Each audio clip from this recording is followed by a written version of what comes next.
another special guest for you on my Become Unstoppable Series Thailand Special.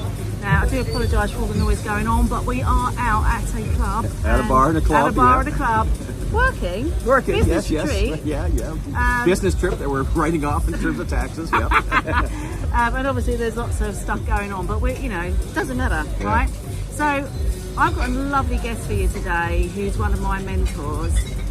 Jim, would you like to introduce yourself and what it is you do? Yeah. Well, what I do is kind of interesting. But my name's Jim Francis. I've had the privilege and pleasure of spending time about 45 odd years as being an entrepreneur. And when I say that, I've worked with Brian Tracy, Og Mandino, Dennis Waitley, Patricia Fripp, Tony Robbins. I had a franchise. I teach other people how to speak and present from stage, as well as do property, 130 plus properties. I trade regularly, so bit of everything. Kind of semi-retired.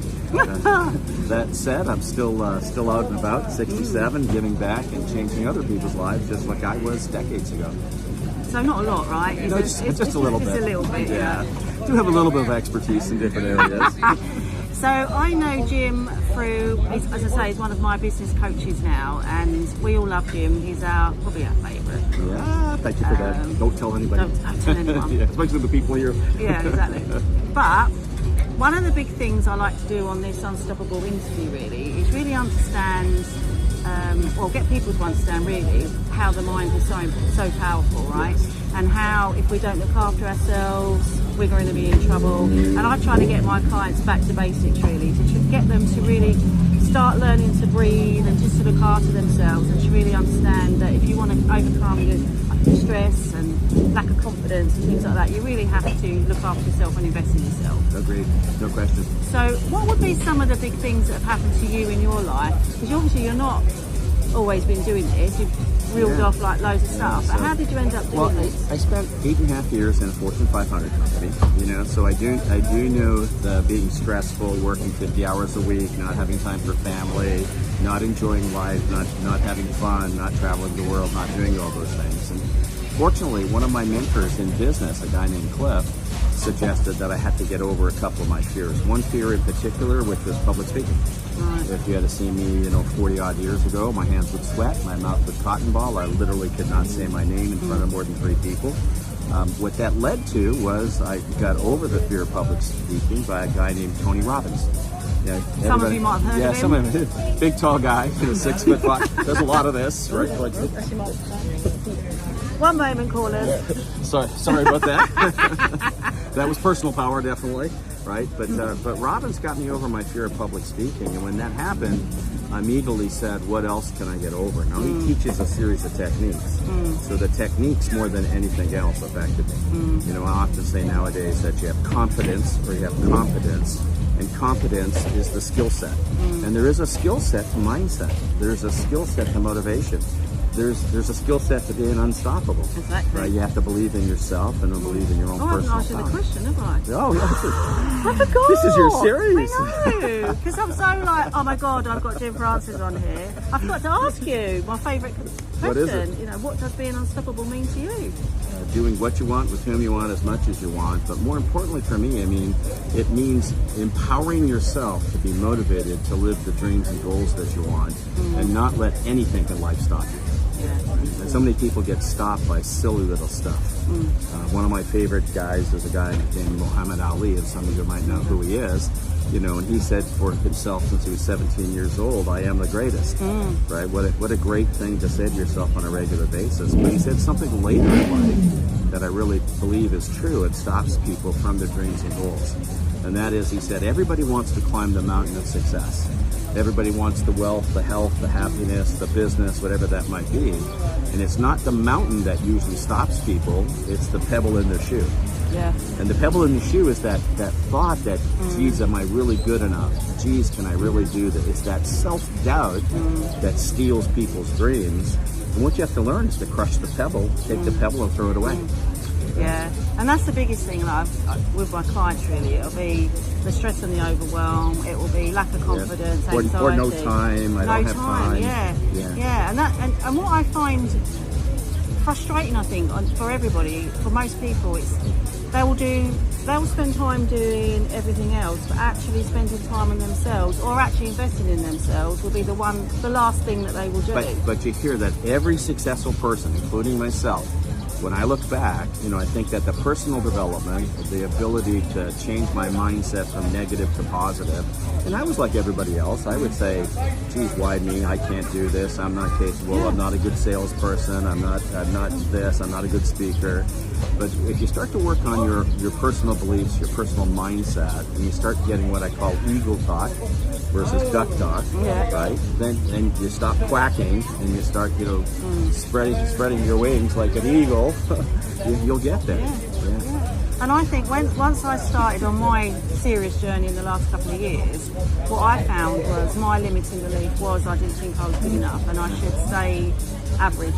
Right, because then you don't get noticed. But you were still successful in business when you were doing that, right? In the corporate environment. So it's kind of weird because a lot of people will be successful in a certain genre or area, and they don't transfer that belief or that success to being an entrepreneur, to improving their health or their wealth or their happiness. Right? I think throughout my corporate career, I just did a good job, but I didn't make a thing about it. And I can remember having a conversation with my boss saying, like, why am I not getting the pay rises? And he said, Judy, because you don't tell everyone how good you are. And it's like, well, why do I need to do that? I'm doing great. And it was like, surely the results, but no, that's not good enough, is it, to do that? So my real epiphany, besides my mentor Cliff saying you need to do this, right, get over this fear, my real epiphany was I made the corporation $46 million. This is in the U.S., and I was making $60,000 at the time, and I got a bonus, and my bonus was $6,000. Wow! And I kind of went, $6,000, made you 46 million. Something wrong here. Yeah.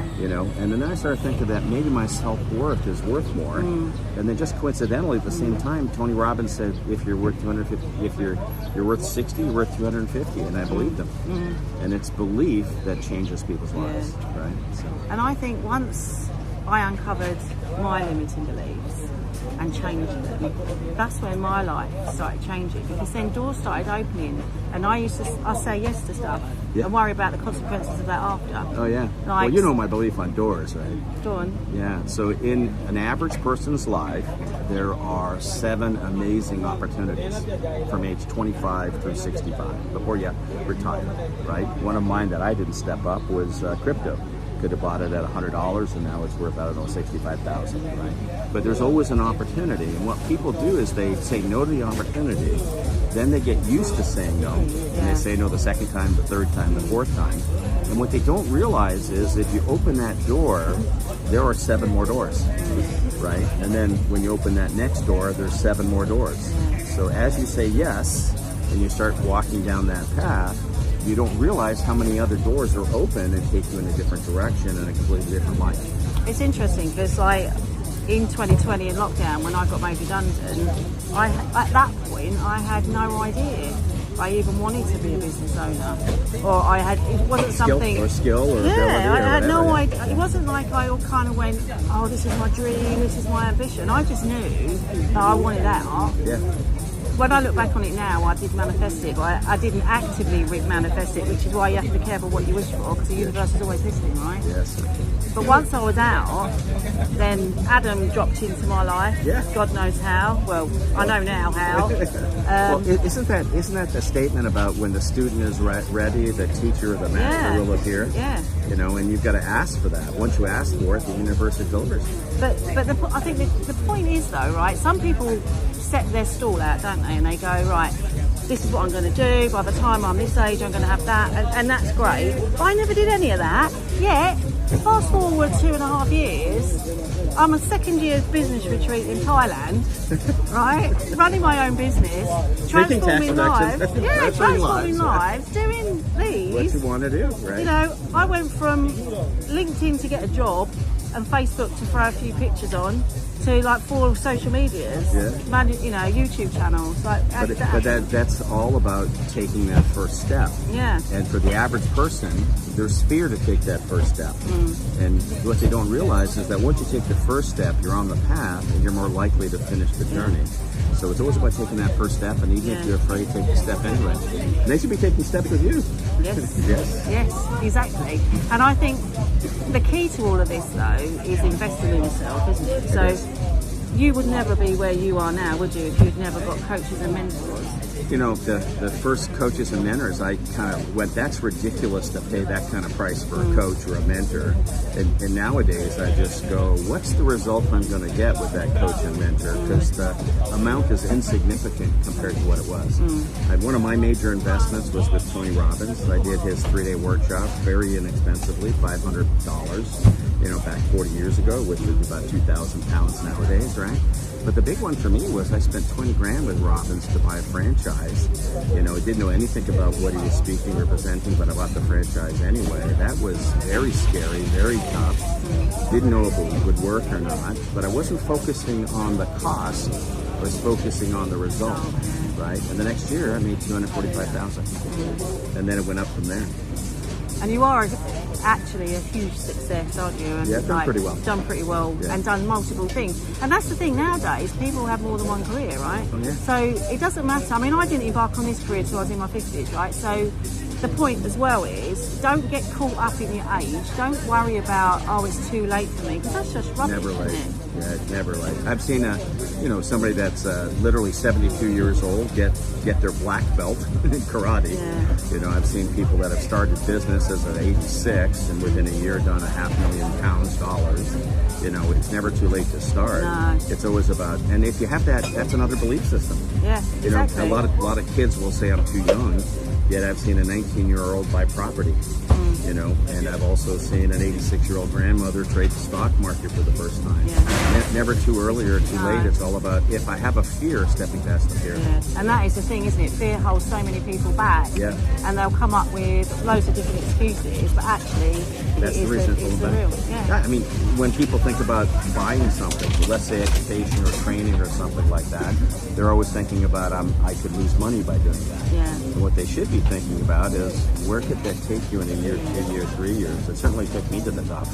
And it's listening to the language you're using, isn't it? And flipping it around. Like, don't tell yourself you can't do something. Tell yourself you can. Well, a good example, you know, is that I know a lot of people in my life would say, don't do something, and I consider that to be duck talk. I remember one time in my life, younger in my life, much younger, you know, had a bit of a shortage of money, you know, and my wife at the time, you know, said, well, let's cut back. Let's stop buying this and doing this. And, you know, I don't like to cook. Hell yeah. My favorite thing to make my favorite thing for dinner is reservations. Right? I remember that. Yeah. You know, so she said, well, we should stop eating out. You know, and I said, it's not about that. Yes, if you're frugal, you can save some money and then use it to invest. But for me, it was not about saving money. It was, I need to spend more time generating more income streams. Right, so I went to work on the income streams and fixed that within a 6-month period. That was like you're cutting the grass one, wasn't it? Yeah, the cutting the grass. My mentor Chuck, do you cut your grass? No. He would say, I would say yes, and he would say, well, that's the reason you're not a multimillionaire. You know, it's because you value the $20 that you could save by doing it 4 hours. And literally, I stopped doing that. And when I stopped doing that, and I dedicated literally that time from 10 a.m. on a Saturday to 2 p.m. every Saturday to buying property. And my first year I did 2 deals, my second year I did 6 deals, and my third year I did 36 deals based on those 4-hour commitments every Saturday. And it is about the commitment and not going from a life of scarcity mindset to a life of abundancy and using your time effectively and your mind effectively. And that's the good thing, it's about time, right? I know generally many people don't have a lot of time, especially if you're working, you've got kids and all that, but it's about managing your time. And if you're spending 4 hours in the evening watching telly, then you've got time, right? Well, you know my belief on the TV, right? Yeah, do your TV, the so sofa. There are 2 things that steal more dreams than anything else in life. Number one is the television, right? Because the average UK, US, Canadian spends 4.3 hours watching TV every day. You may not be that person. Maybe you do 2 or you do 6. You know, but if you're watching Rich Dad Poor House, you probably have a poor house, right? The statistics show that people that watch reality TV, 2% of them are broke, or 98% of them are broke, and 2% are not. Right? So if you're watching TV, it's stealing your dreams. Yeah. You could take an hour of that and build a second income stream. You can take an hour of that and work on personal development and having positive thoughts about things or negative thoughts. And the second thing is the couch. Right? The couch steals more things than anything else, right? People quite often when they come home, they're tired, they grab some food, they sit on the couch, they turn on the idiot box, right? And then they start to slouch and they put the pillow down and then they're lying down. And I often account the couch to something else in life that you're going to lie on later on, that's 6 foot long and 3 foot wide, you know, and it's called a coffin. Right? And you're going to be in for a long time. So relax then, not now. Now, Take that hour a day and work on yourself. Take that hour a day and work on a wealth plan. Take that hour a day and learn something new or something that will inspire you. And take that hour and watch Tony Robbins, Les Brown. Watch you get inspired to take action in life, and you'll do more. Just get yourself over to YouTube, Millieside Therapy and Coaching, and watch all of my interviews. There you this go. One First will be start. Up there too. Yeah. First start, then you're on the path. Yeah. It was great talking to you. Thank you, darling. Now, normally I say if you've got any top tips, but you've given them so many already. But is there another quick one you can give them? Well, I do believe in a concept of duplicating success, and that's called strategies, belief, and action. So you always want to find somebody that is a mentor or coach that can teach you about mindset, that can teach you about wealth or whatever that might be. Once you find that person, learn their steps, their process, their method, but more importantly, find out what their belief system is. There's a belief system to property, for example. Like one of my belief systems in property is you make money when you buy, which means I always buy at a discount, right? So they have not only strategies but belief, and probably the most important thing when you're duplicating success is strategies number 1, belief number 2, and then the most important step is take action, right? So if you're watching here, take action. Wander over to the website, set up a time, a period to spend some time with you. Yeah, thanks, darling. It's been really lovely having you on here. So, as I said before, I'm Julie from Millieside Therapy and Coaching. You can find me on YouTube, Facebook, Instagram, all over the place. So, I look forward to meeting you again on my next Unstoppable interview, Thailand Special. Yes, there Thank you, go. Jim, so much. Make your life a masterpiece. Thank you. Mwah.